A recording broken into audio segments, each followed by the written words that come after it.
Comme tous les dimanches, Maria ouvre sa boutique de fleurs. Pour elle, le travail dominical est devenu plus qu'habituel, il lui est indispensable. Alors, l'avantage de travailler le dimanche, c'est surtout en termes économiques, puisque notre travail consiste en particulier à travailler tous les week-ends, et c'est la plus grosse partie de notre chiffre d'affaires. Un avantage économique dont elle ne pourrait pas se passer. Pourtant, Maria n'est pas une exception. En France, un tiers de la population active travaille le dimanche. Mais pour l'heure, certains commerces n'ont pas le droit d'ouvrir leurs grilles ce jour-là. À l'image de Force ouvrière, plusieurs syndicats militent en faveur du repos dominical. Nous, le travail du dimanche doit rester une exception.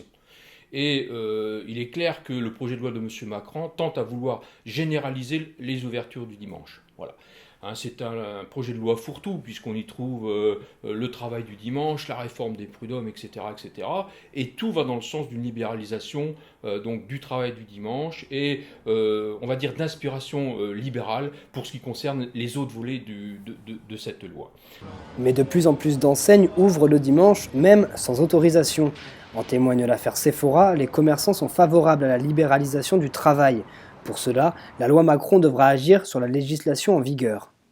Dans cette loi Macron qui est proposée et qui a été discutée en Assemblée, donc en commission, il y a une évolution, mais qui n'est pas une évolution, je dirais, conséquente et intéressante d'un point de vue juridique. Et je pense qu'on pourrait aller vers un peu plus, mais tout dépend effectivement si on considère qu'on est libéral ou pas et qu'il faut permettre aux personnes de travailler.